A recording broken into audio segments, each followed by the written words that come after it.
Hi, I just wanted to do a quick review with you today on the Subtank Mini by Kanga. This is the Mini, but in many respects it's the same size as the normal tank. They also do a bigger version and the Subtank Nano as well. So this is the middle one. Right, so let's get it open. If you slide it off, it does have a thing so that you can check if it's real. Which I have done, and this is a genuine one. So you take the sleeve off, and then inside it just pulls out like so. Now you have a little booklet, which is good because this the Subtank Mini, you can buy the coils or you can rebuild it. So it shows you how to put the cotton in, because this is a cotton coil system. Your Subtank would be there, but obviously mine is already on my e-cig. If I take the middle out, I haven't touched any of the bits in this one because this is my second one. So inside you can see what you get. You've got a spare coil. The one that comes in it is, I think, a 0.5, and this one is a 2 point something. It does actually say on the coil what they are. So yeah, you do get the two just in case you wanted to sub home or use it with a normal battery. This here, the other little thing that looks like a big coil. Get it out. This is the rebuildable section. I'm not going to go into rebuilding it. There's plenty of videos out there that will show you if you want to do that. I will show you inside it, however. As you can see, it's dual coil. Sorry, no, it's single coil. I don't know if the bigger ones are dual coil, but obviously there's where you put your coil. You get cotton that comes with it. So the first coil they put in for you ready, you get a little bit of cotton, organic cotton, and the booklet will show you how to put it in. I have tried rebuilding it. The only problem I had really was the airflow. The holes on it are very small and I wasn't getting significant airflow enough to really enjoy vaping it. So at the minute I'm using the coils. Some people have actually rebuilded the coils themselves rather than using the RBA section, or you could drill the air holes out to make them bigger. I wouldn't know how to do that, so I think I'm going to have a go at just rebuilding the normal coils. They're pretty... I've watched videos and it looks pretty simple to rebuild this as well as doing this. So really it's up to you, but you do get both options, which is good. I'll pop that back in. I'll show you what else you get. Like, you do get your cotton, you get some spare O-rings and a little screwdriver, some spare screws and a spare glass. So it does come with two glass parts. This is the second one I've bought. I've actually got two because I bought one for my partner. The first one I bought that was actually mine, I managed to crack the first glass by tightening it to... When you tighten it up, if I just get it and I'll show you. So this is what it looks like. It does come with red O-rings in it actually. I put these in. I bought these from fasttech for a couple of pounds. Actually a couple of dollars. And you get all different colours, black, purple, etc.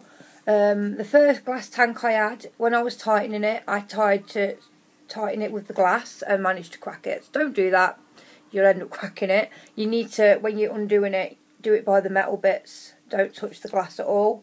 So yeah, if I take it, undo it for you, I'll let you have a look inside. Also just thought I'd show you. This is the drip tip that would actually come with it. This is my other one. This is the new one I bought. This is an authentic original one as well, but because I smashed both the glasses out of it, I bought this black one from fasttech. They do blue, black, a few different colours. I'm not sure the exact ones that are for this version. The Nano, they do pink and everything, but for some reason they don't do the pink for the Mini. But anyway, so you have got the option if you'd like to change the glass. You can still see through it, but you've got to put it up to the light to be able to see. But I think the clear one's a little bit nicer, to be honest. So yeah, to fill it, it's really simple. You just hold it upside down like any bottom coil. And you can find to touch the glass when you're unscrewing it. So that's the coil there. This is the rebuildable coil. You just unscrew it like so and put a new one in. As I've said, there is videos that show you how to rebuild these as well if you find that easier than actually trying to use the RBA section, unless you want to drill the air holes. I think if you did that, you'd be fine. So yeah, you just fill it. Make sure there's a massive hole there. You can't really miss that. So just make sure you don't get it down the hole. Fill it at the side and just fill it up to just underneath there, and you're fine. This all does come apart. You can take the glass out. You can take the O-rings out. You can obviously change them because they are red. I changed them to pink. So that's about it really from construction. It is a adjustable airflow, obviously, as you can see. Put it back on and I'll show you.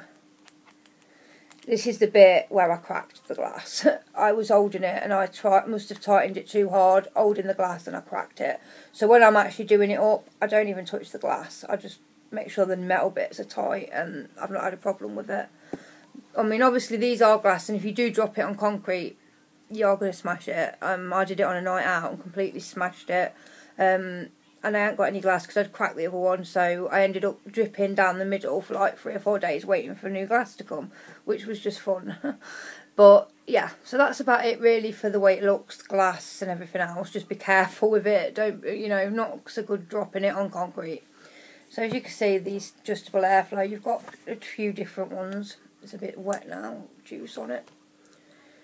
So yeah, you've got a few different air holes that you can have it on depending on how you like it, whether you like it tight or airy. Personally, when I first started using it, I did have it on about that one, because I'd come from an Aspire, and although the Aspire, the big air hole is nowhere near as big as what these ones are. But now I have it on the big one. There is a smaller one even than that. As you can see, that's like the smallest one. But yeah, I've got used to having it on the big one anyway now. It gives you more airflow and gives you better vapour production. I think really if you more about the throat hit, the little hair hole might be better. But to be honest, if you turn this up to like 15 watts, over 15 watts, the throat hit on it is immense anyway. In fact, some juices that I used to vape, I can't even vape anymore because I put them in here and they're just too strong. The flavour is so good and powerful that some e-liquids are just way too strong to put in it. So it also looks quite good on my MVP, and that is what it would look like on a Ego type battery. It's not too bad actually. I mean, it's bulky, but I mean, I'd get away with that for a night out if I didn't want to take, my expensive mod with me. I'm going to show you how they vape. This one is the normal coil. Obviously because the sub-ohm coils won't fire on a normal battery if it's not meant for sub-ohming. And this is just a iTaste V3. So this is the normal coil. This has got the sub-ohm coil in there, which I think is 0.5. And this is, like I said, this is a sub-ohm battery, so it will work fine. But if there's people out there that don't want sub-ohm, but they still want the Subtank for the OCC coils, because they are really, really good, then I'll show you how they both work so you can see. We'll start with this one, which is on 3 volts.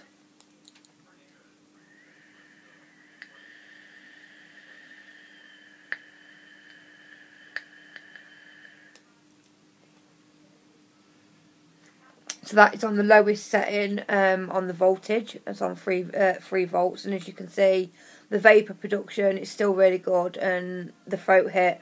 I will honestly say the Subtank has got one of the strongest throat hits I've had off anything. The juice, you can really taste it. I can't even use some juices in it because it's just too strong for me. That I would have put in my Nautilus quite happily and vaped all day. So there is a big difference in the taste with these. I'm guessing it's the coils, the OCC coils.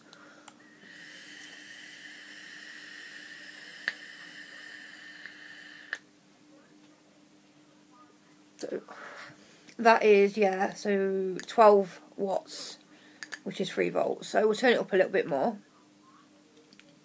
I would normally only vape it quite, yeah, I don't normally go past like 15 watts, but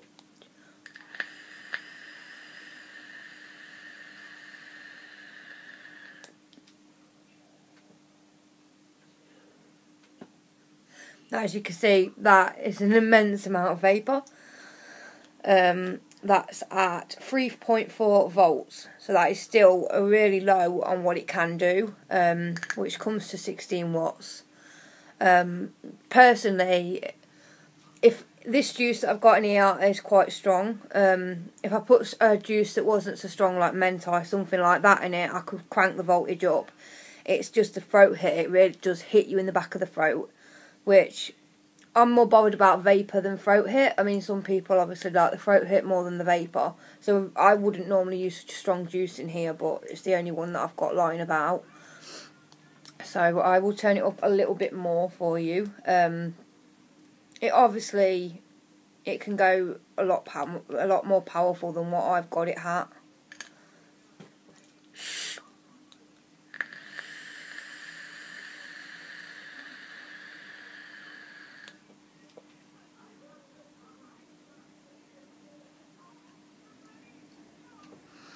That is 3.6 volts, which is 18 watt. So as you can see, the vapour production on the low ohm coils is absolutely amazing. Definitely the best tank that I've ever had. Right, so yeah, this is just on a normal, regular battery. It is variable wattage, but not a big battery.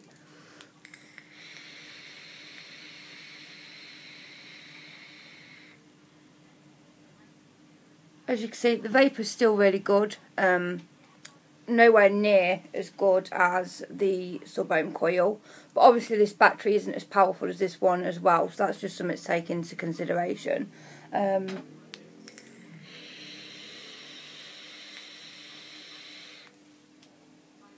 mean, if you put this on a Vamo or something like that, you're going to get much more vapour production than what I'm getting off this one. But either way, I'd go with the sub-ohm if it was me, and get a battery that can cope with it. Or even if you've got a mesh mod, you could use it on there perfectly. Either way, it is an amazing tank. Yeah, it really is. You can get it in 3 different sizes as well if this size isn't what you're looking for. There's one a bit bigger, and then there's the Nano, which is the smaller one. That's really about it. Obviously, again, you can get, if you go into fasttech or any other websites, probably eBay even, you can get the different colour. Yeah, you can get the different colour O-rings. Anyway, that is it. You can pick them up. Also, I'll put a website down below. I got mine from Skegness. I think they're around £25, depending where you pick one up, which ain't not unreasonable really. And that's it. Thank you for watching.